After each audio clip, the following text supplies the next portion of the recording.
I'm Justin Lum with Fox 10 News, and we have reached the 1-year mark since the search for JJ Vallow and Tylee Ryan went public out of Rexburg, Idaho. It was December 20th, 2019.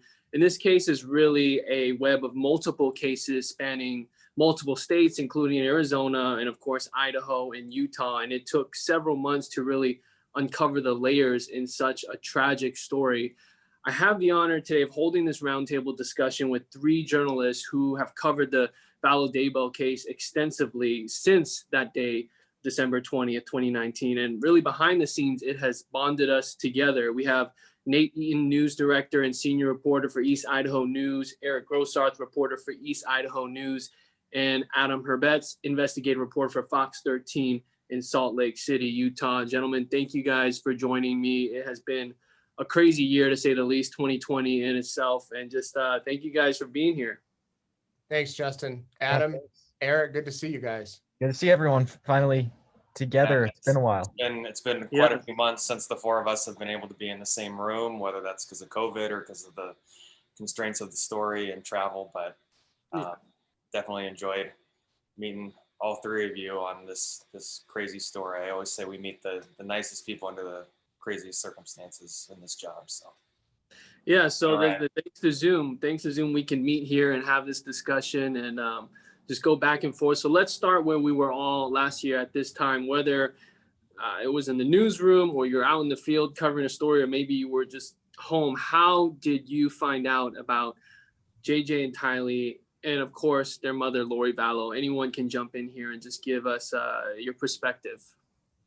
Nate and I were in the car driving through. We were in Rexburg, right? Just leaving Rexburg that afternoon when we got that first news release. We were doing our Secret Santa program where we go and distribute some gifts for someone that gives it out, an anonymous person. And we were out there and we get an email saying that these 2 kids were missing. We were just driving on the car, and it definitely seemed something a little more serious, because I always say Rexburg's the kind of town where the police are involved when somebody doesn't get enough hot sauce packets at Taco Bell.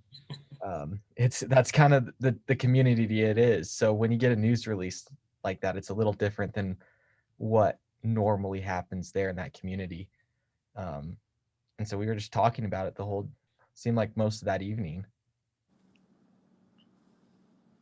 Yeah, it was a Friday, I remember, and Friday before Christmas when the news release went out. And I started my career here in television several years ago, and so a lot of the police officers that I knew then are now in leadership roles now. And I had heard a few weeks before this, back in October of 2019, that something big was coming, but I wasn't quite sure what that was. Is it like a big drug bust or something? And everybody was being real quiet about it, which was a little unusual. And then when that news release went out, it was, I don't know, was it 3 or 4 pages? It was kind of long. And for a news release to come out of Rexburg, Idaho like that, you knew there was something more. And then when I started to call around to different police sources, they're like, just wait, this is nothing. So you knew it was something a lot bigger than that. But I think we put up that news release, and then we put up that they were a person of interest. I think you guys actually started kind of the original reporting on it, though, because we went away for the holidays, and it wasn't until East Idaho News really started to dig into it. It wasn't until January, and we had seen some of Adam's and Justin's stories, and we thought, oh, this seems to be branching out further than just Rexburg. Yeah, I mean, I think you're selling yourself a little bit short there, Nate. I remember, so you guys ran your first story on December 20th, I want to say. That's the Friday you're talking about. And then we ran our first story for TV on December 21st. That was the next Saturday. And I was just, filling in for somebody on a weekend shift, right? And I think I did 2 stories that day. I was covering like a stabbing in some weird part of town. Before I got dispatched to that breaking news event, somebody sent me a link to your guys' article, which obviously included the press release from the Rexburg Police Department. And right away, I mean, I don't think we quite knew the Arizona angles just yet, but there were obviously Idaho angles and the Utah angle. There was a woman's body exhumed from a cemetery not far from where my TV station is. So we covered the breaking news, and then we drove straight from there down to the cemetery down in Springville, and just started making frantic calls on the way. And I think after maybe 7, 8, 9 phone calls, I finally got Captain Hagen on the phone and just begged him to do like a 5-minute phoner. And, you know, he eventually agreed. I think that ended up being like the only interview he would end up doing for months and months and months, right? And, you know, for a story that's this complicated, and, you know, it was complicated on day one, really, but it got even more complicated as months and months went by. I mean, we put that first story together in like 2-3 hours. And then Justin, you could probably pick up the story from here. I think I called you the next day as we started looking at some of the Arizona angles. And I remember just, Justin, I'd love to hear your perspective on this, but I remember just feeling like a crazy person talking to you on the phone, trying to explain all this to you. And, you know, it's the same reaction that my friends and family have trying to explain the story. They're like, wait, say that again? Like, who's Alex again? Wait, back me up. I mean, there's so many layers to this. And I remember just, you know, drawing stick figures on a napkin, and tying all the webs together with all the people involved in this case. And it's super tragic, and it's terrible that it takes something like this to draw all 3 of our communities together. Yeah, I remember it was December 21st, and I was covering multiple stories, and I was in the newsroom. And Adam, you mentioned you were filling in on a weekend. I worked weekends then, but we had a producer filling in. Her name is Melissa, and she kept bringing up this story. She kept talking about these 2 missing kids out of Idaho and their mom, Lori Vallow, and then her new husband, Chad Daybell. But I kept asking again, well, how does this bring us back to Arizona? We get missing persons reports all the time. You guys know that in the news business. And then when she explained it, we had to put it up on a whiteboard because, again, there's so many names involved. And the main thing that we could trace it back to was the July 11th, 2019 shooting of Charles Vallow. And basically realizing that, hey, this is an Arizona family.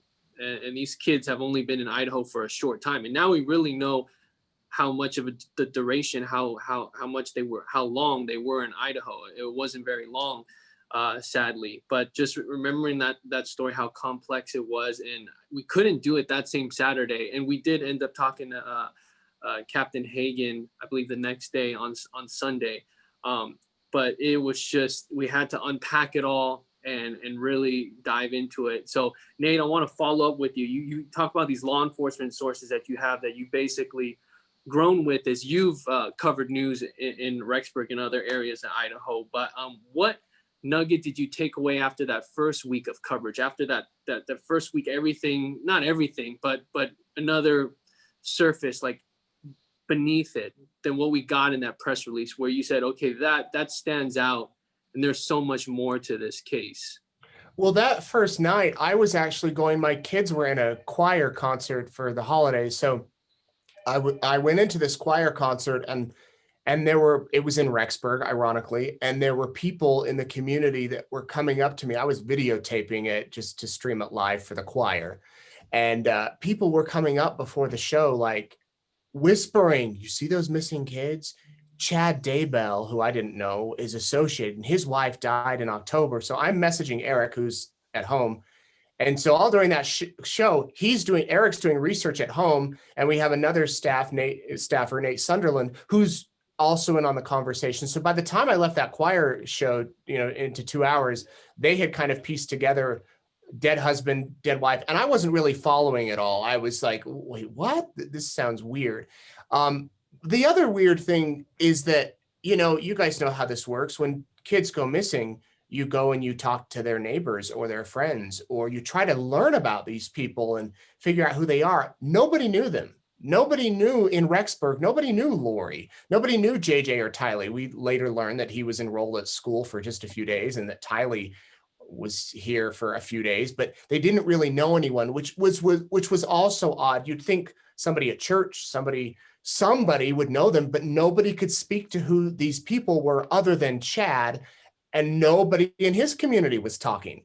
Nobody wanted to talk about this. And so that added a bit of mysteriousness to the story. So I think, Justin, after about a week, seeing your guys' reports, what you guys were digging up, and also saying that police weren't really talking at all. As you guys mentioned, it was hard to get them to speak. And the series of events, they talked about the kids missing. And then I think the next day they released photos of Chad and Lori saying they were persons of interest. And then everybody watching, all of you viewers out there, you web sleuths that are messaging us nonstop about they're in Hawaii, they're this, they're that, they're that. People outside of here were doing their own investigating. That's when you realized how is this all tied together? So I would say by beginning of January is when things started to really come together as far as realizing that this isn't a story that's going to be over in a week or two. Yeah, and the big key term that first press release. Sorry, Justin. I was just going to say that first press release, it came out months after the kids were last seen. Yeah. So the fact that there were so many whispers, it sounds like for weeks leading up to that press release in December, for months leading up to that press release in December. I mean, it sounds like everybody who really knew this family weren't in Rexburg, they were down in Springville, and those people down in Springville didn't know JJ or Tylee.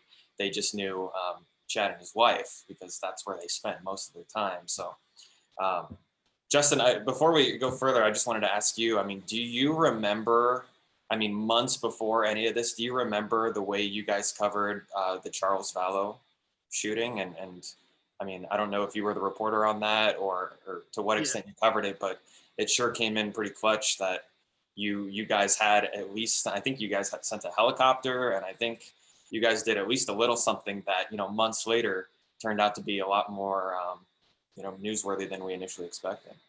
And that does happen here more than we think when there's a shooting that we can't physically get to, where you send the chopper and then maybe like a solo photographer goes. And really at that point, it just looked like reported to be a shooting that stemmed from a fight, domestic violence issue, and someone claiming self-defense. Now we know that to be Alex Cox. So really we only had some bullet points, and no one really went further into it and requested body cam footage. And so we had not known the Vallow name until this missing persons report came out, to look back at the Charles Vallow shooting and then request everything that we did to just see what we could get. So really it wasn't covered extensively when it was a shooting initially.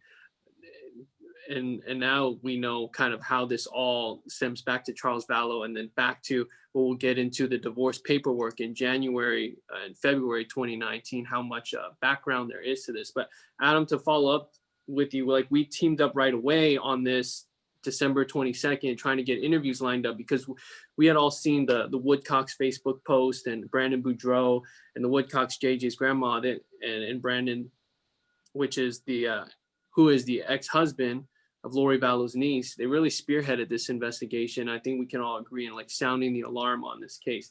And I remember talking to Brandon that morning of December 22nd and just how he felt and kind of his mood. But Adam, you got to sit down with him for at least an hour in Utah. He has not been out there in the limelight like that. He has not been out there doing interviews. Just describe what you noticed about his state of mind that day. Yeah, I mean, that was an interesting few hours leading up to that interview, because you and I were both on the phone with him, and neither of us really knew where he was. I mean, he was legitimately in hiding because he was so worried about, you know, the attempt on his life, and all these other aspects of the case that he knew a lot more about than either you or I did at the time. So I think I was talking to him, and then you were talking to him. And at some point, it must have been like, what, an hour into the conversations that we had with him, he kind of said, by the way, like, I'm not going to tell you exactly where I am, but I am in Utah. And we were like, wait, what? Because obviously, you know, all this happened to him in Arizona. So that's when you and I got together and we were like, okay, I'm going to shoot this interview in Utah. He's going to come to our station. And, you know, it was like an hour and a half long interview. And at that point, it must have been like 5, 6 o'clock. We were both getting ready for our late newscasts. And I remember trying to feed you as much as I can before, you know, it could take, you know, for an hour and a half long interview, it could take an hour and a half long to just send it to you, much less be able to listen to it all. So you and I were on the phone trying to you know, take the relevant points. And I don't think we've ever actually uploaded that full interview. That's probably something we could do at some point. He was legitimately, he was scared. Like you could see it on his face. Yeah, he was terrified for sure. And there were one of the reasons we haven't posted that full interview online is there was a lot of stopping and starting during that interview where, we would chit chat for 5, 10, 15 minutes. And then he would say, well, I can answer that question, but I'm not going to do it on the record. So we would turn off the camera, we would talk off the record for a couple minutes, and then we'd go back on. So it's one of those things where we're finding out so much information about this family just through one person's perspective. And then it's a matter of, okay, now how do we get everybody else's perspective and how did they all fit together? So I think that was probably the first big on-camera interview that any of us have had throughout any of this case. And then obviously the Vallow, the Woodcocks, the grandparents, started going on camera quite a bit after that. Yeah, and it's funny you mentioned Brandon going off the record and talking to you on background, and I know you guys are familiar with this. So many people associated with the story have been talking off the record. You hear so much more that you can't report or they don't want you to report just yet, and eventually it makes sense. And there's so many family members and aunts and uncles and brothers and sisters and parents that have been affected by this, that this has been so traumatic for them, understandably. And maybe there is a reason why they haven't come forth publicly, and maybe they never will. And that's one of the things that's been eye-opening to me, is just learning some context around this. I mean, these are real human lives here that have been affected by these acts, decisions. And man, there's so many stories behind the scenes that maybe one day they'll all come out. And that's, I don't know if this has been the truth for you guys, but in the beginning, once the news started to come out, getting bombarded with social media messages, and I mentioned the web sleuths earlier, but some of the web sleuths are crazy. Like, no offense to you guys, but the theories that people come up with, some are legit, but some are just out there. And with this particular story, you can go down so many different rabbit holes that you gets all messed up in your mind. And I had to turn off my messages on Facebook because we were getting so many, and you'd hate to turn them off, because what if the one is the one big scoop? But that's been a whole separate animal. And Justin, maybe you want to get into this, the social media angle of all of this, people all over the world showing interest in this and trying to give us tips and information, which is very helpful, but some of them aren't so helpful. Definitely, there's a paranoia. I don't know how you could turn off your Facebook messages. I understand they probably got, just overwhelming, and you're a dad. I just don't know how you juggle it all. But like, that's what I also wanted to talk about, is this tips. There's so many tips that come in. And then for us, sifting through what is valid and what is solid and what is just totally, what doesn't make sense at all. And we want to have an open mind and give every tip a chance. And sometimes it's a waste of time. But like you said, you never know what could be the one. But I just feel like, we, and I'm sure we do it, just due diligence and giving that person a chance, but also trying to like make sure it's legitimate. But that's just our job. We've been doing it for a long time. But in this case, it was just like multiplied, right? So yeah, that was definitely something that was different about this compared to just, any other story. And when people are calling us saying that the Daily Mail sent a reporter and a photographer from England to Rexburg, there's something here. And when the Daily Mail has this as their main story, that's elevated the story, the national attention as well to it. Do you remember that there was an alleged sighting of Tylee, like in the Midwest somewhere at like a concert? I remember that tip came in. I spent so many hours trying to figure that out and talk to those people and making calls and people followed it. 14 hours later, you realize, okay, this is not legit. And I don't think did any of us go with that. I don't think any. I didn't. I've seen it, and we got tips where someone may have seen them at a motel. Tylee and JJ, two kids that look like them at a motel, and of course, you freak out when you hear something like that, and you go to that place and you try to talk to a manager, you try to get surveillance video, you become a detective. But it's just that aspect of it that you bring up, it has been wild. Now I want to ask Eric, because Eric clearly is the youngest here. He's got into this industry real early, and he's awesome. But just talk about how you approach this case from behind the scenes, really, and how you had to contribute right away, and kind of like how you use your skill set, especially being so young in the industry. And it's one of those, like Nate said, he was sitting there in this concert and I'm at home researching all this. I mean, you can do a lot with a Google search nowadays. I mean, you can find out a lot about people through a simple Google search. You can find previous places they've lived. You can look through social media and all that. And so, I mean, right off the gate that first night, I was diving in, looking through all of that. And like you said, trying to piece together who is who, who's related to who here. And you could really go on to these rabbit holes and trying to piece together all these people that are involved. And it's really just searching their histories. I mean, knowing what happened. I mean, these people weren't very well known, I mean, before this. And so it was a lot of looking, where did they live before? And that's, I'm sure, Adam, that's when you found out that, oh, hey, they lived in Arizona before. So you contacted Justin. And I think a little bit after that, Justin might have reached out to me, I think on Twitter or something at some point after that, during all this. And I mean, so then we just started all talking like, hey, we heard this, and it's all over. And so, I mean, for me, it was just a lot of background research on who these people were, where they lived, previous jobs, who they might have known, so that we can just talk to those people. Because I mean, a lot of journalism is just talking with people around. And then you do get those tips too that you have to filter through.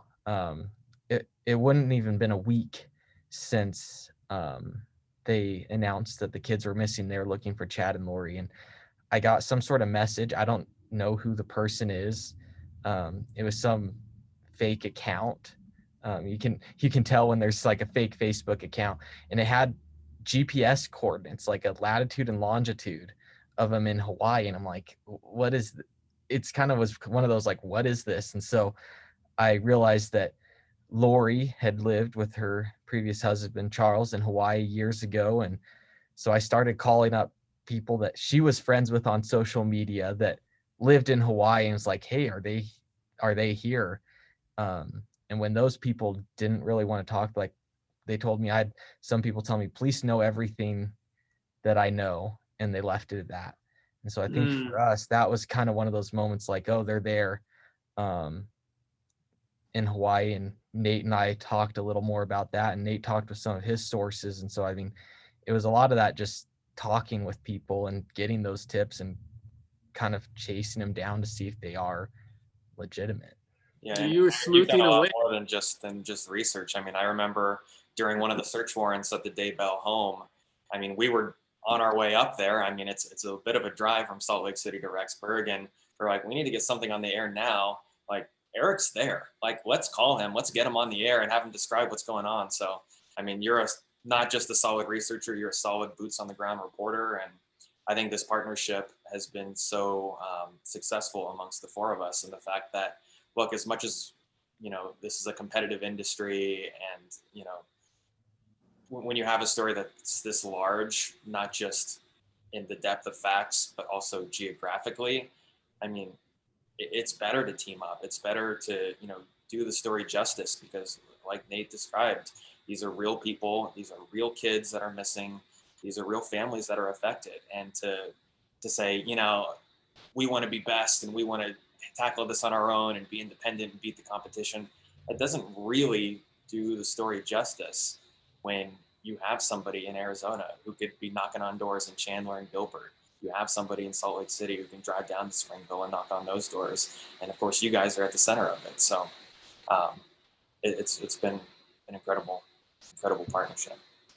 So let's go into December, into January. You know, even outside of these tips you were getting about Hawaii being a potential spot, where did you guys think they could be? They weren't saying anything to law enforcement, obviously. They couldn't even get them to show the kids on FaceTime to cooperate at all, one bit.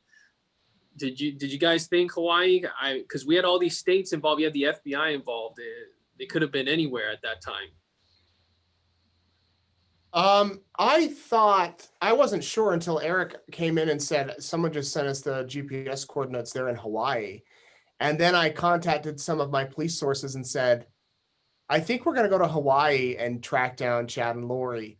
And they didn't deny it. They weren't like, Hawaii? Why Hawaii? They're just like, why don't you wait a minute, just hold up, because we know they're there and we don't want to spook them. We don't want them to take off. So, and at that point, Dateline we had entered an agreement with Dateline NBC to work with them, and they were able to send somebody to Hawaii. So we kind of knew what was happening, and so I think from the beginning I thought, oh, they must be in Hawaii. I didn't, for some reason, I never thought they were in Idaho. I thought that they had left and were maybe down in Utah or in Arizona before we got the Hawaii tip. I didn't think that they were here. And at one point, I think I may have even wondered if they were alive, because the police had said well, the police were careful in what they said. Obviously, they kind of knew where they were, but they didn't flat out say, we think that they're here. So that's kind of where I always thought they were. And Justin, didn't you kind of have a clue that they were in Hawaii too? I remember you sending us palm tree emojis. I did. Oh man, yeah, that seems like so long ago. I know. I didn't even remember, Justin, you and I were texting about that, and we were sending each other addresses in Princeville. And we're like, is this a possibility that they're in Hawaii? And Nate, you know, I obviously I don't have as good Idaho law enforcement sources as you do, but I was getting kind of the same non-answers. And I was like, they're probably in Hawaii, but that wasn't enough evidence for me to, you know, buy a plane ticket to go to Hawaii. I mean, I was shocked when I saw you out there, not just in Hawaii, but in Hawaii with Lori, you know, with the mic in her face and Eric running the camera. I mean, we had an idea, but that hunch was not enough for us to hop on a plane and spend, you know, station money. But it's, I imagine, a little easier when you're the news director, right? As opposed to one of the reporters. Yeah, when I contacted Kauai police and asked, it took a couple days to just get an answer, and the answer about them assisting Rexburg PD was basically like no comment. And then that was the tip off, like, okay, not saying anything, most likely they're there. And then like Eric talks about tracking down people who knew Lori, and then you realize like this was really a safe haven for her. She loved Kauai, she loved the island, and she had spent so much time there, and then it just made sense. Which leads us to the day, January 26, 2020. Nate and Eric, take us through how you found Chad and Lori physically right there in front of you, and then just go through that, you know, infamous confrontation at Kauai Beach Resort. We had landed late the night before. And I think we got to the place where we were staying like at 1 a.m. And a few hours later, we thought, Justin, that you might be there, because you had texted us while we were about to board the flight, those palm trees. And anyway, excuse me, the Sunday, it was a Sunday morning, woke up and, you know, we called Rexburg police, were obviously there, and we called them and said, so what's going on? And they said, don't kind of lay low today on the island, and we'll let you know if anything happens. And then we laid low. Our camera broke on the flight, so we went to shoot some video and a stand-up and stuff, but our camera wasn't working. So there's not a lot of places to buy a news camera on the island of Kauai. So we were debating, do we go to Honolulu, was it, Eric, where there was a Best Buy? Like every half hour there's a flight to Honolulu. Yeah, so we're like, maybe we go just in there, fly, get a new camera. We went to Costco, and they sold cameras, but they didn't work with our microphones. So anyway, we ended up finding a guy who was willing to rent us a camera, and we got the camera, and we walked out to the car, and we got a call that there was some police activity at the Kauai Beach Resort, and we drove there. We were really close. 5 minutes, Eric, like 5 minutes. And we were on the same road as we were like right there, and we see 2 Kauai police cars following this black SUV into the resort. And so I'm like, follow him, and we recorded this whole thing, and we pull in and get out of the car, and there's Lori Vallow. And I remember she was so skinny. She was wearing like beach garb, and she looked really mad. Big glasses. And there was Chad, and Chad was being put into a police car, and Lori was in the other car, and one of the detectives was like, stay back. And then we hung out there for 30 minutes, just video watching to see what was going on, and more police arrived. And I remember, I'll never forget this image. Chad was in the one car and Lori was in another car, and he looked out the window at her and like put his hand on the window, like, I love you, I miss you, I need you. You know, one of those kind of weird type things. I took a picture of it. We didn't know what was going to happen, by the way. We didn't know if they were going to get arrested. We didn't know what was going on. We just knew that Chad and Lori were there. The police still weren't telling us at that point what was happening. And finally, one of the officers came over and said, we are going to tow that car and we're going to leave. And I said, you're not arresting them? And he said, no. And I said, so once their car's done, are you guys done? He said, we're done here. I said, so you're going to let them go? Can we talk to them? And he goes, well, you can do whatever you want, but we're leaving. So that's when I'm thinking, well, where are they going to go? Their car is going to be gone. They could call a taxi or an Uber, but that's going to take some time. This is perfect for us. Like, we can go talk to them, because what I was hoping is that they'd say, oh yeah, we'll sit down and do an interview with you. And then we would have had a nice, cordial interview. That was my hope. But obviously that's not what happened. And we didn't know where they were going to go. We didn't know how it was going to go. My only prayer is that Eric was able to get that camera rolling, because it was a brand new camera, and that the mic was working. And luckily Dateline was there with a few cameras too, but it all happened so fast and we just kind of followed them. And once they ducked into the back door of that hotel, we thought, should we go in? Well, they're probably not going to say much more. Should we wait? We ended up waiting there for a couple hours, Eric, to see if they were going to come out. And then it was, well, we better get this video out. And so we went back to where we were staying, and the internet was horrible to upload that thing. It probably took 2 hours. Anyway, so many backstories there. And then kind of blew up. Did you expect to see at some point the kids come out of the car, or, you know, maybe they're in there, maybe they're back there behind all this police tape? Or at that point, was it just, I see Chad, I see Lori? I assume you'd probably never seen them in person before until that moment. No, I was shocked at Chad. I can imagine you trying to look over and see, are there kids here? Yeah, I wish I could say I was hoping that we'd see the kids. I would have been more shocked had the kids been there. What was equally as shocking is how Chad looked, because we had just seen the one like driver's license photo of him. He had lost weight. His hair was different. He was in beach shorts. He was in a t-shirt. And from what everyone had told us, Chad never wore shorts. He was always in pants and always in a short sleeve dress shirt. And so he didn't really even look like Chad. His whole style had changed. Oh yeah. Yeah, you're right. And so that was like, whoa, that's Chad. So yeah, I wish you could say, I wish the kids would have been there, Adam. Obviously, everybody does. And, you know, all this happened on the fly. I look back at that thing and I wish I would have asked different questions. I didn't notice the bag of money until the end. And now we know what was in that bag when they released what it was. And from what I understand, they weren't going to approach Chad and Lori that day. They were going to do it early the next morning at their house when it would have been dark, and it would have not been as good for us because there would have been a knock on the door and they would have shut the door. So it actually, for our benefit, as far as letting the world see them, turned out good that it happened the day before. Justin, I remember talking to you maybe a week or two before this happened, and you and I were on the phone with the Fox affiliate in Honolulu. And we were saying, look, we don't know when this is going to happen. We don't know what's going to go down, but let us fill you in on this story. I think you and I took turns talking to this Fox affiliate in Honolulu. We kept telling them. And we kept telling them, like, this is a big story. You guys are going to be interested. There's a Hawaii tie. There's a Utah tie. There's an Arizona tie. There's an Idaho. Did I say Idaho already? Anyway, like, can you guys please be on standby? And their response was, well, you know, it's kind of a long flight for us. And it's not super easy from that island to Kauai.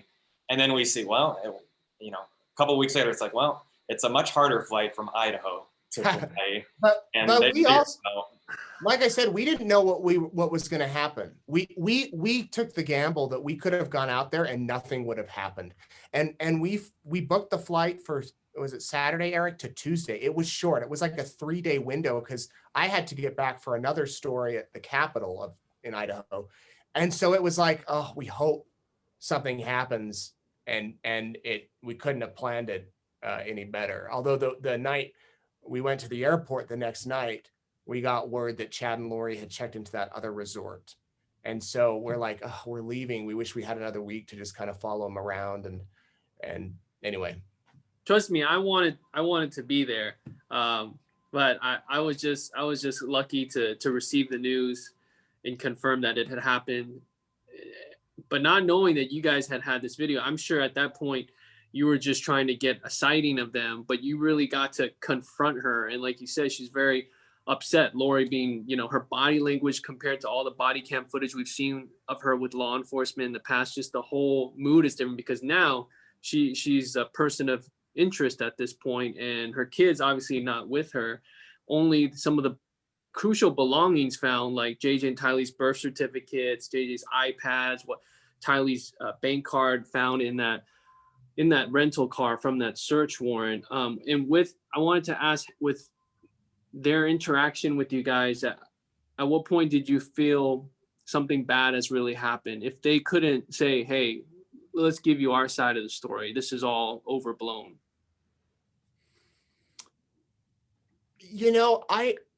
I still at that point, although the kids weren't with them, I still thought that they might be alive somewhere.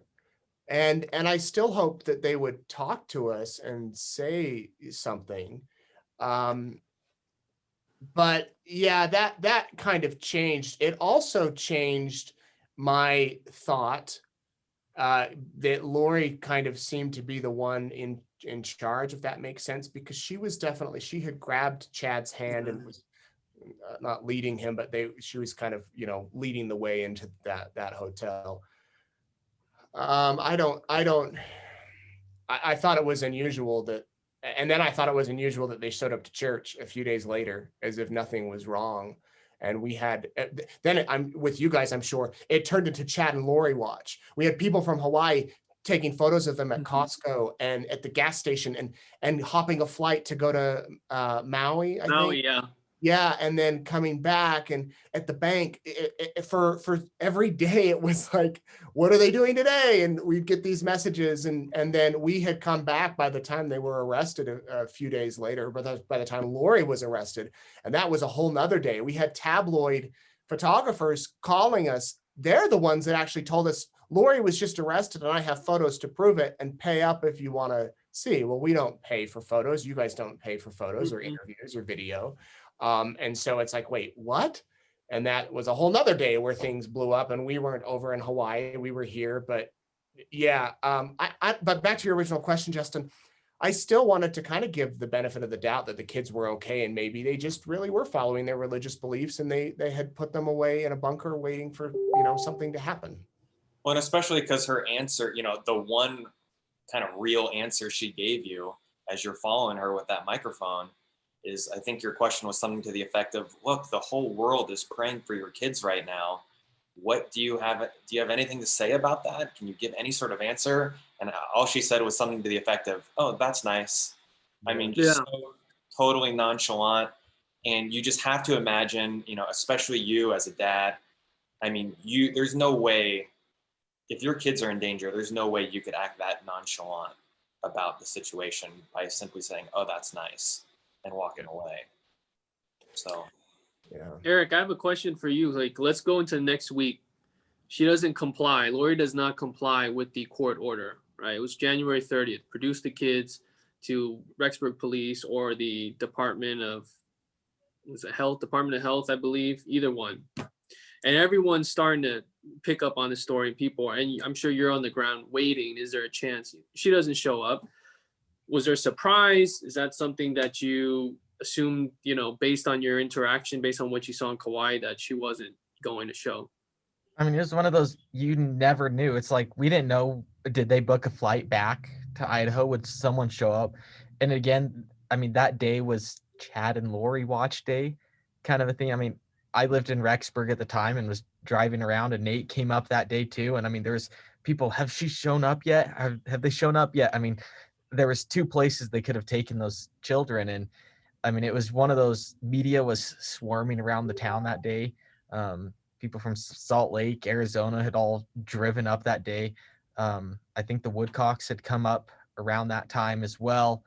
And it was just one of those days of kind of just bizarre feeling for Rexburg, that there was always that hope. I mean, that the kids would show up. I think throughout all of this, I mean, there was that hope that the kids could be found. Even when Lori had been arrested with what the charges were, there was that hope that the kids would be found. And so, I mean, throughout the whole thing, it was just, for me, it was just hoping that they'd find them and that it wouldn't turn into where we are today. Yeah. Adam, they didn't comply with that court order. She still wasn't arrested after the fact. I remember my colleague Lauren Steinbrecher and I, we were putting together a half-hour special that ran. It was either January 30th or January 31st. And we were thinking, you know what, like we've pre-produced this half-hour special that honors the kids and tells as many sides of the story as we could possibly contain. And we may have to blow this whole thing up if there's an arrest or they bring the kids or something. And, you know, the deadline hit and nothing happened. It was just this big anticlimactic moment where they set a hard deadline and still nothing happened. And, you know, we put the story on the air, and obviously, you know, I think all four of us have been interviewed now on specials that, you know, Dateline has put together and you know, documentaries. And it's a story that has gotten so much national attention. And yet here we are at the beginning, you know, as close to day one as possible. And we're trying to find answers that are still not being given to us by Lori and Chad, in your case, Nate, by the police in all of our case, because this is a case that they had to keep so close to the vest. And Adam, I also want to ask about Chad Daybell, because like, just like Lori's roots are here in Arizona, a lot of history here. You did a lot of background research on Chad. You know, he lived in Springville. He dug graves there for a living at one point. But you took it further. You read his books, at least one of them that I know of. How did that help you in any way, like learn more about his thinking possibly? Yeah, we weren't sure what we would find, but I was talking to one of my law enforcement sources in Utah who said, look, here's one of the things the FBI, I can guarantee you, is doing. They're reading his books, because if we're going to put together a profile on this guy, there may be clues somewhere in there. I never had heard of him before this case, so I went to the local LDS bookstore and I found out we don't sell Chad Daybell's books. And I wasn't sure why necessarily. I don't know how that process worked. So I had to go find like a thrift store that sold his books. I bought his autobiography and I bought his first publication. And I just sat down, took a day or two, got out my highlighter, and there are so many interesting things that, you know, are circumstantial, but you could draw from those books. You know, weird characters. He names characters after people in his family. There's nothing in there about, you know, remarrying or losing his wife or anything like that. In fact, on the front page, there was a dedication to his wife, Tammy. I mean, they were clearly very in love, at least at some point in their relationship, maybe until the end. I don't know.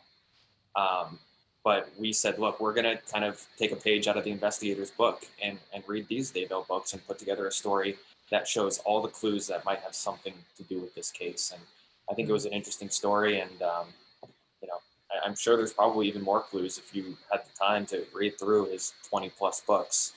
Because my understanding is they got, you know, more and more radical as time went on. Was there a common theme, a denominator here in what he was writing about? I mean, obviously we know he writes about, you know, doomsday events, and he claims to have had visions, near-death experiences, but what stood out? The thing that was most interesting to me is that I think in order to get his books published, he had to say that they were fiction. But then as time went on, it became more and more clear that in Chad Daybell's mind, this was not fiction. These were real prophecies that he received from God in his mind that he believed were actually going to happen. You know, floods, fires, earthquakes, China and Russia invading the United States. I mean, it's this very vivid story that he puts together that he marketed as fiction, probably to remain in good standing with the church. But then he goes on later to say, this is not fictional. And that's obviously a red flag and something that I'm sure investigators looked at. And who knows if it'll be part of the the upcoming trials. And we knew Chad and Lori believed in the end of the world based on what sources, friends had to say, based on like the books that you spoke of, what kind of the basis of their beliefs. It's not uncommon. People believe in the end of times. But really the divorce papers filed by Charles Vallow, I remember was when we broke that January 3rd, 2020, that shed light on the alleged threats and what Lori was allegedly saying, being a god, a translated being, her mission. And when we were all looking at these documents, I'd like to know, you know, what was your reaction seeing this filed in court, these allegations that do not appear to be reality. We've read dozens and hundreds, I'd say, court documents and allegations. Just what were your thoughts of seeing what Charles was saying? My first reaction was, Justin, you got to send me that paperwork from Arizona, because that's some bizarre stuff. And Nate, you talked about how, you know, these web sleuths have these crazy ideas and theories. And, you know, as many crazy and unfounded tips as we receive, we also find out some of them are legit. And there had been something floating around for a couple weeks about zombies and these super bizarre religious beliefs that I had never heard of. And I was like, yeah, how in the world do I prove that? And here's Justin Lum in Arizona finding some court documents that show, yeah, this is very much something they believe in. Justin, I'd love to hear what you thought. You uncovered it. You saw it first. I mean, what were you? Yeah, I didn't believe it. I mean, it was reading about, you know, this is the first time that we're seeing these terms, right?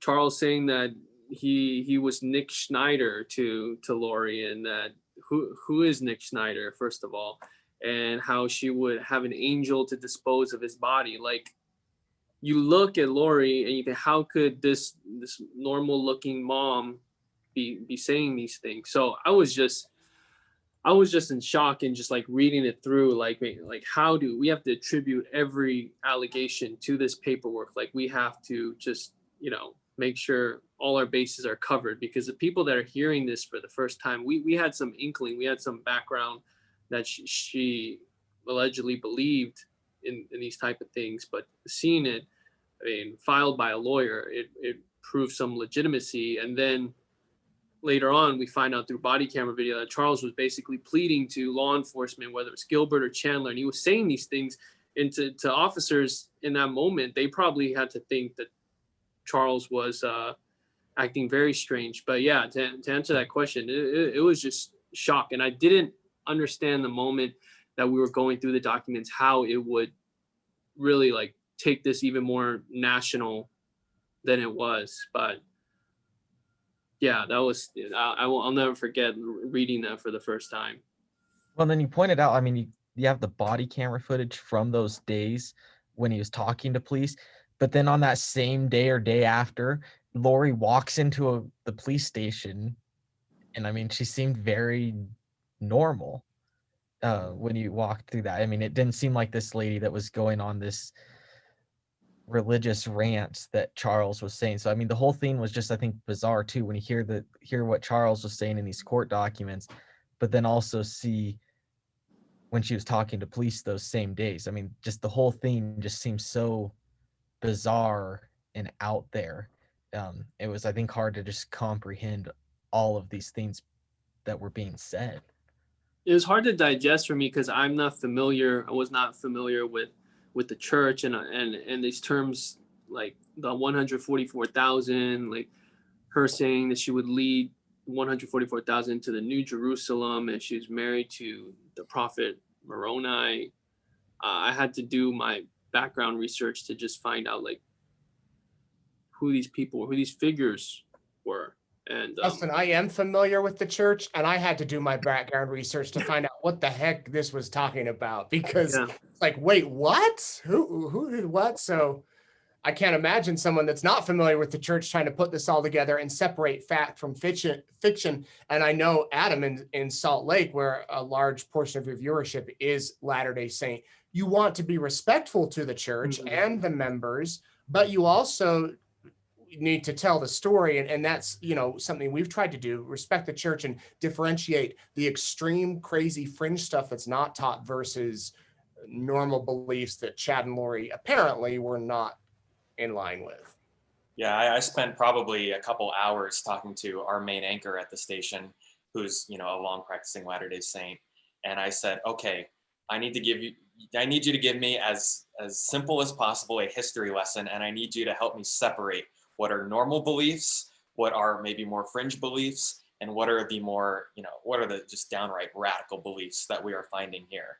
Because without that context that you have, Nate, growing up in the church, it's hard to know exactly what parts of this story are out there. Obviously, an angel disposing of my husband's body, I was pretty sure right away that's not a standard teaching in the Church of Jesus Christ of Latter-day Saints. But I mean, 144,000, you know, I had definitely heard of many of these names, you know, just being around the church and since I moved to Salt Lake City.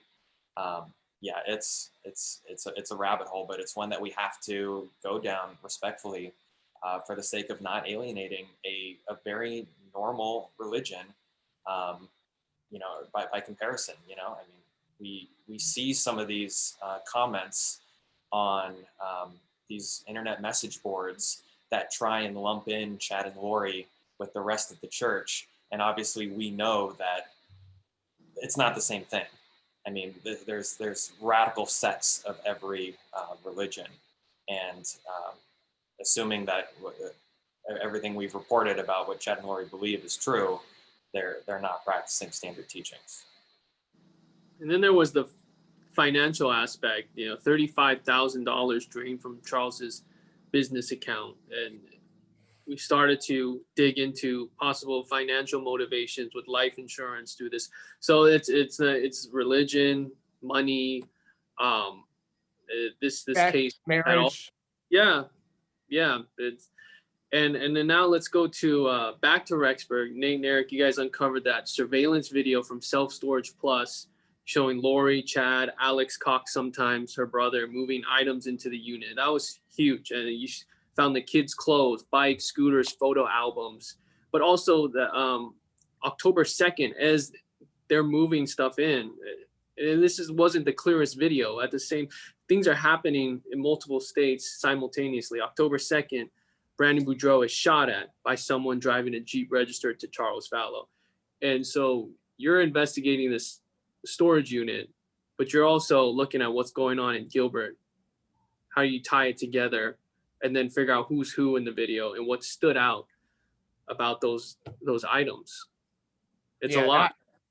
That I got to give credits to the owner of that facility, the storage facility. He called on a Sunday and said, I have this video. Do you want it? And it's like every reporter's dream, like, what? But I was kind of holding my breath until we got there to see it. Cause sometimes, you know, it's not what it is, but we got there and sure enough. And then he said, you want to go see the unit? And I remember how eerie it was when he opened the door and there's their belongings, like photos too, like real jerseys and real sentimental stuff. This wasn't like, you know, old clothes. It was blankets with their photos and things like that. And yeah, that was crazy. The fact that she had left all that and that she had defaulted on paying the bill. And so it wasn't like she wanted it, and they had tried multiple times to get a hold of her. Legally at that point, he could have taken all that stuff and auctioned it off. He didn't, and the police now have it. And I remember we put up that story, and I didn't think it would be such a big thing. I mean, I knew it was a big deal, but I remember he said within an hour, every media organization had called him at the storage unit. And then you mentioned the timeline, Justin. At that point, I'm not quite sure if we knew all the other things about what was going on everywhere else. I think once we got the timeline of what was happening at the storage unit and how they were coming and going, then we were able to say, oh, wait, at this time that was happening in Arizona and this was going on. And they took out the car seat. It appeared to be the car seat and put the car seat back and the tire off the G, things like that. It helped kind of piece it all together. Yeah. Back to Brandon, because of that shooting, that bullet missed him by inches, and he had that photo of his Tesla shot. That's what we were looking for in court. And through his case, his family court case, that's how we found the Charles Vallow divorce paperwork. So it just shows you how news gathering can work, and how something you're looking for, you end up finding something even bigger. But yeah, the timeline is twisted, and I want to make sure that we cover Tammy Daybell's death here, because that's still under investigation. October 19, 2019, she dies in her home in Salem, and Daybell family does not request an autopsy. Body has been exhumed, we know that, and we're still waiting for results that we may never see for who knows how long. And so Chad and Lori being looked into for conspiracy, murder, or attempted murder. Had you guys heard of the Daybells in Idaho before that? I know you said you never heard of Chad, but it seems like everyone knows each other somehow there. It's a tight-knit community, and just take me through how you found out about her body being exhumed. Or did that just come out when the kids were reported missing officially to the public? I had heard the beginning of December, like the first or second, it was real early on. I got a text message from a friend who said, I'm hearing that there's something more to Tammy Daybell's death. And I didn't know who Tammy Daybell was. And I went online and looked up her obituary and thought, oh, she was young. And then I didn't think much more of it. I may have reached out to like the PR person, the PIO for the department, and didn't really get an answer. But we get these police logs, I'm sure you guys do, from the agencies of all the calls that come in. That's a public record that you can get. And Eric spotted something even before that about the shooting in Arizona. Well, I mean, the whole thing was just because I remember when Tammy had died, because I lived in the community, and I was at the time a college student there, and Chad's kids were going to school there, and some in the same department as me. And I remember when Tammy died. I mean, I remember there was the funeral. And so it wasn't really, I mean, it was just a sad thing. People were sad, condolences and stuff. But then back to where Nate was saying in that log, there was an entry in there. It was something about a homicide investigation, a missing 7-year-old kid, and a search warrant being served on a townhome on Pioneer Road. And everybody I talked to, nobody's like, well, we don't know what this is. And it was just weird. I mean, I called Arizona authorities, and when I read them what the log said, and they're like, we don't even know what this is. There was a phone number attached to it, and that phone number didn't come back to anybody. I called it. It was disconnected. So there was little things that were getting fed to us during that whole time, but nothing really publicly. I mean, again, this is one of those where Nate said the community wasn't really talking much about it. I mean, the kids had been living in REXBURG, a few weeks before they disappeared. And so I think the whole thing, nobody really knew much about this to really, because a lot of times with news stories, I'm sure you guys all know, you get tips from people, oh, something's going on at the corner here. And so this was one of those that we heard little things, but really information wasn't coming out because, as we know, they're investigating something a lot bigger, and we're trying to keep that under wraps. Well, Eric, it seems like in that community, Tammy was so popular. She had so many friends. She was such a kind soul. She was helpful. I mean, she just had this, it sounds like, incredibly charismatic personality. And when somebody just dies suddenly in their sleep, obviously people are shocked and concerned and have questions, and they ask Chad and they're not really getting answers. And it sounds like very early on, people thought something was funny, but it wasn't really until months into the investigation that friends and family members of Tammy started to feel more comfortable and confident raising some of those questions and concerns that they had months prior. Because, to think something is one thing, to say it out loud is something else. And at that time, I'm sure they wanted to be respectful to Chad and to the kids who, were, from their perspective, going through a difficult time with the loss of their family member. And they're not going to be comfortable at that point to question family members, to accuse somebody of foul play. And, you know, I'm curious to get all three of your perspectives on this. Have you ever seen an autopsy take this long? More than a year?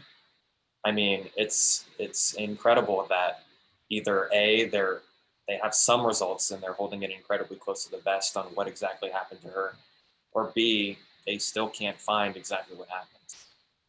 Adam, Tammy's family's in Utah. You know, you did some digging there and talked to them off camera, I believe, and she had visited. So yeah, that just shows again how all these states, how these locations are tied together. Let's talk about your insight on that. Yeah, I mean, Tammy's family, they love her, and they were very close to Chad at many points throughout the process leading up to her death. So many of them have different perspectives, and you know, none of them have done an on-camera interview since the beginning of this. They've released statements throughout the way, and they've asked for privacy, which we've honored. I mean, it's an incredibly difficult thing to not just lose a family member, but to lose, you know, I mean, Chad Daybell was also considered a family member. Their kids were family members, and in many ways, they felt like they've lost, you know, the kids as well.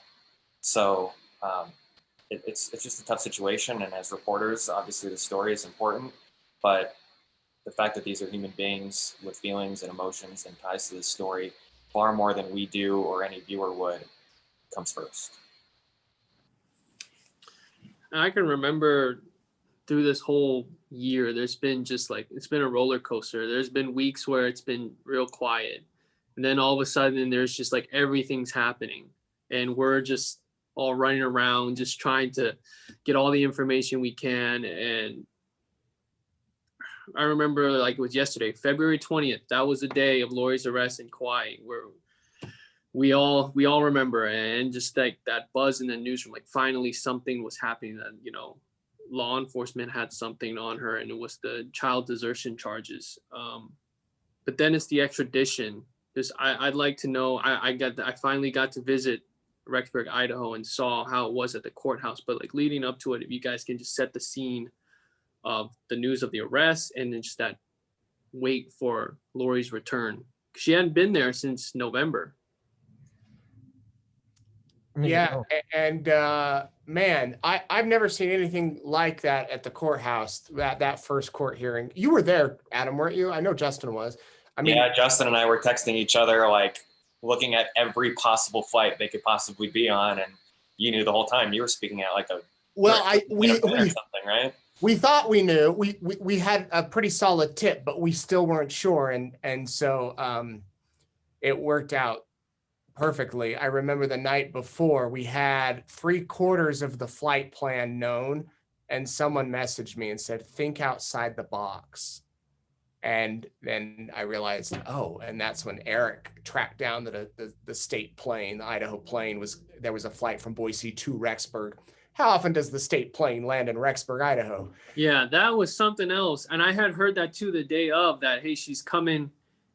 But the person that was telling me, like we talk about tips, like I'm new to this place. I don't know who I could believe. Yeah. You know, this was a local, like this was just a resident here that said she's coming into Rexburg. Yeah. But then when we saw she had got off, landed in Boise, right? We thought that they should just be driven there. And all of a sudden she comes on this like private plane. It was crazy. They clearly took a very, very indirect, complicated route from Kauai to Rexburg. Yeah. And you know, it worked to an extent, but there were still, you know, paparazzi in LA and you know, the whole way. Yeah. Yeah, and so she was taken to the jail, and I remember we were over at the jail. Eric was at the jail most of the day, and then the long wait for her to walk from the one building to the other, which ended up not even happening. They drove her across, and then the court hearing the next day, which was just unbelievable, the amount of people that showed up to be in that hearing. And then afterwards they were waiting for Chad to leave, remember, and everybody's running from one door to the other, and Chad went out the back, and it was a chaotic scene that's I mean, you picture in Los Angeles or something, not Rexburg, Idaho. And I I've covered a remember lot of we court. had both sides of that gate surrounded. I mean, there was a media scrum on one side and a media scrum on the other. And I remember Eric, I mean, I was like kind of just bouncing around between both sides. I mean, we were waiting for so long, I was just restless. And I remember Eric and I were on one side at one point, and Mark Means walks through the front door, which was kind of like the first sign that, okay, maybe there's going to be some movement here, maybe there's going to be some progress. And I remember Eric and I like looking through the window of, you know, a public building, and I can kind of hear him say like the word Mark Means, because I don't know what this guy looks like yet. I mean, he had just kind of gotten onto the case, and Eric and I are like, wait, was that him? Like, did you hear him say that? And, you know, I think we have cell phone video, and boy, we didn't realize at the time how much of a character and big part of the case he would be, because remember at the time, I mean, they were bouncing around between quite a few lawyers. So it seems like Mark Means is the one that has stuck, at least in Lori's case. I think those days are just going to be unforgettable there, because I mean, I've covered a lot of hearings at that courthouse, and it's not uncommon for it to be me, the attorneys, and the defendant. I mean, that's how small. I mean, people don't usually go to hearings there at that courthouse, and so I think it just, the frenzy of all that, I mean, just really put it into perspective of how big the reach has gotten. Especially with the pandemic, we may not ever see a scene like that at the Madison County Courthouse for years to come. That's something that I'm sure, like you guys said, it stands out as something that you won't forget. And we're almost near the end of this timeline, but Chad returned to Idaho before Lori got extradited back. So I'm sure there was Chad watch. I'd seen some pictures of whenever he was out and about, people would show Chad walking around the town. But at this point, we still had no idea about the whereabouts of JJ and Tylee. But knowing what we know now, this means for some of the time from March to June, Chad was in his home comfortably, you know, sleeping there each night, going about his life, when the children's remains were in his backyard the whole time. Just for you guys, your reaction to learning and like realizing that that was a situation pretty much all along, and just like how unthinkable that is, really. I don't know. I mean, it just is unbelievable. I remember that day when they served that warrant, June 9th. These days stick out. I didn't know we'd know news so quickly, but it seemed like they were in the backyard, and then within an hour or two, Chad's in custody, because you know how slow things have moved with this case. And here we are. Whoa, they're serving the warrant. They've shut down the block. Whoa, Chad's been arrested. And then they found remains like that fast. It happened so quick. And then that night they held that news conference where they confirmed it was 2 sets of remains. They didn't say children, but one could assume. I think it was just an unbelievable one, a big sigh of relief that they had some closure on where the kids were, but 2, in his backyard, in his yard, and in the manner in which they were disposed of. I don't know if I can have any comment on that. It's just so unbelievable. But I'm just glad that they were found, because you know how many cases have we covered over the years where we still don't know where these missing children or missing people are. Can you tell the story about how you got up there in the helicopter? So Yes. Yeah. I mean, everyone wants to know the behind the scenes helicopter story, because that's how I found out about what was going on that day. I woke up, I see Nate in a chopper. I say, East Idaho News has a chopper? I'm like, what in the world is going on? Like, that was nuts. Search warrant, but they've done a lot of search warrants before. Does this one warrant a helicopter? And, you know, it all came out very quick, and very quickly I was in my car saying, all right, I'm going to be going 90 miles per hour. Actually, strike that. We're on the record here. We went at a very safe speed. Yes. Up to Rexburg as quickly and as safely as we could. And we realized this is not just a normal search warrant. No, and I had been on a run that morning. It was around 7:30 when somebody texted me and said there's cops at Chad Daybell's house. I instantly called Eric, because Eric at the time was living 5-10 minutes away. I said, get to his house. Then started to call the police, and the first person I called said, this one is going to be very different. You can't get close. And I thought, what? And then Eric, I told Eric was going to try to get as close as he could, but he couldn't get close. Just there was a police blocking the road and everything. So got home from my run. I'm getting ready for work, and I'm like, maybe we could fly over the house. And so I made some calls and was able to get a helicopter, find a helicopter. And anyway, there was not a do not fly zone. I worried that the police may have put a do not fly zone above the area, and they hadn't. And so I think we're in the air got the call at 7:30. We were in the air around 9, and started to go live, which I debated in my head, should we go live? Now, remember, this isn't a news helicopter, so it's not equipped with cameras. It's not real fancy. It's a helicopter. So our cameras were our phones, and we did have a camera in the back, but it's hard to kind of stabilize that thing. So the footage was not the greatest, but when we got over the house, I'm like, whoa, they're in the backyard. They're not in the house. They're in the yard, and it's gridded. And there's dogs. And so you generally can assume what that means. And we stayed in the air about 20, 30 minutes and then came back. And then we heard that human remains were found. Someone actually called us and said, off the record, they're bringing in a bulldozer in a minute. And then we went back up a second time just to get other shots. So, yeah, that was a crazy chain of events. Again, I didn't think that it would be that big or that we would see what we saw. But once you see that they're in the backyard and there's cadaver dogs, and that there was 2 areas they were focused on, over by the tree and the pond and over by the fire pit, it was crazy. And Eric was on the ground trying to get information there on the scene while I was up in the air. And yeah, that was a wild, wild day. Yeah, Eric, take me through those moments, because we know this by whenever we go to breaking news that you're never going to be right in front of it all. They're going to tape you off. They're going to create a large perimeter. But did you see Chad drive off at some point? Just kind of like how that developed for you on the ground. I mean, so the whole thing's weird because, I mean, a lot of search warrants here, you can get right up. I mean, the January one, I was standing on the property line of the house. But this time they had us back a mile in every direction from that house.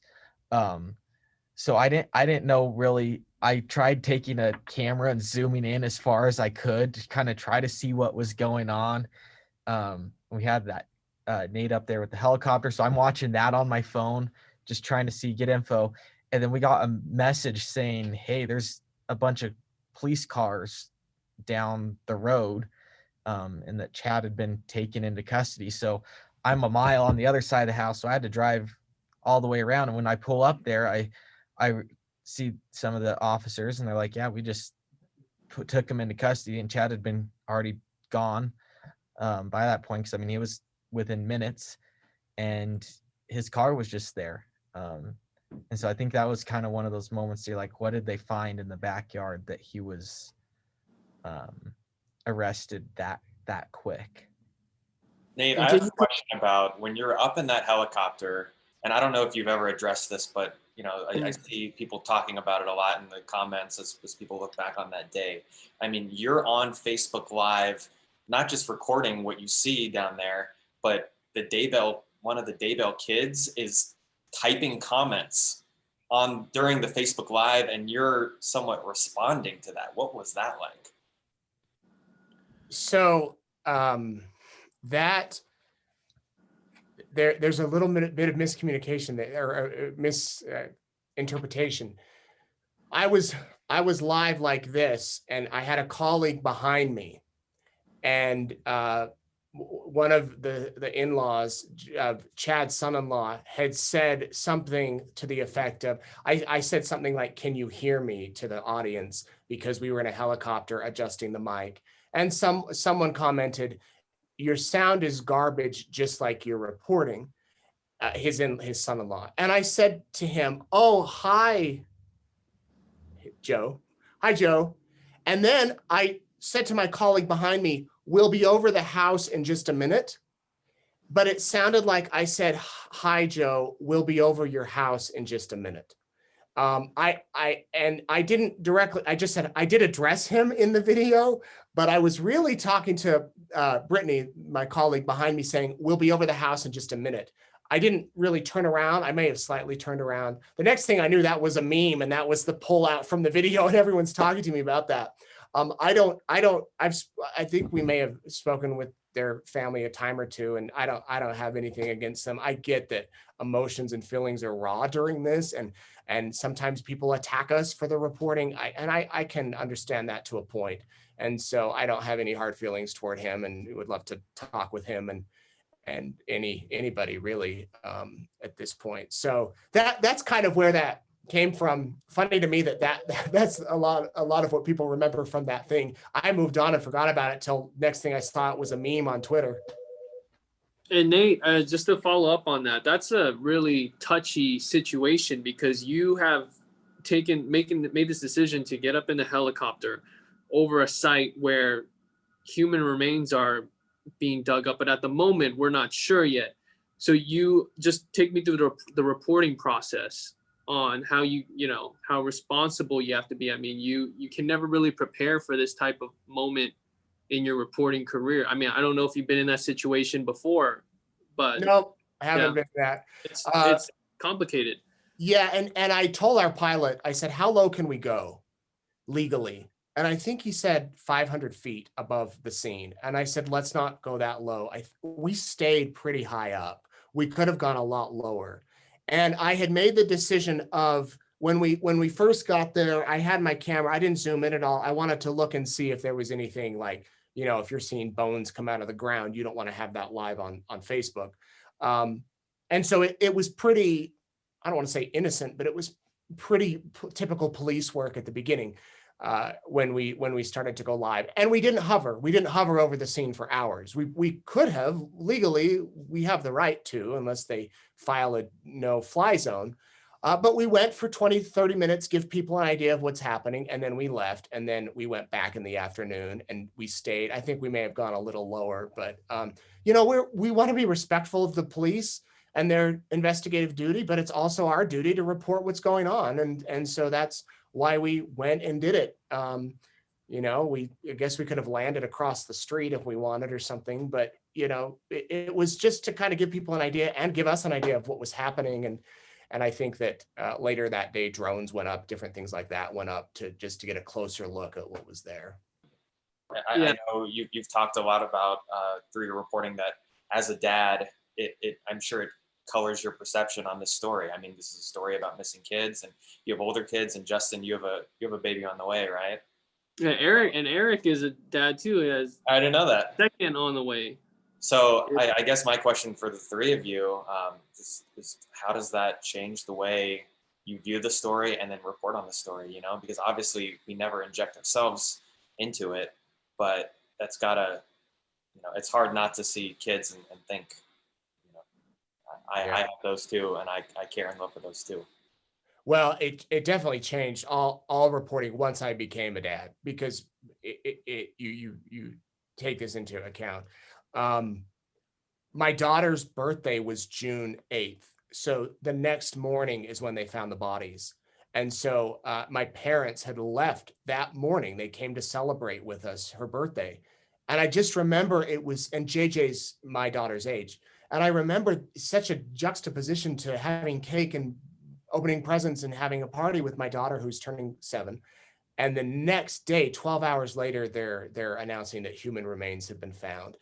And it didn't really hit me. She asked, because she was kind of following the story. We try not to, let our kids watch the news, but she had been following it. And people were asking her about it. And she asked if she could go to a vigil for JJ and Tylee later in the week. And I wrestled with that because I don't want to mix work and family and everything. And I finally, after talking with my wife, I'm like, I guess she can come, but I really didn't want to make it a thing, but she came, and I also wanted to use it as a teaching moment too for her. So she was there, and the organizer of the vigil was so kind to her and gave her a candle and a cup, and I was there reporting, and a photographer took a picture of her holding the candle from behind. And I remember that's like when it hit, like, oh gosh, this is real.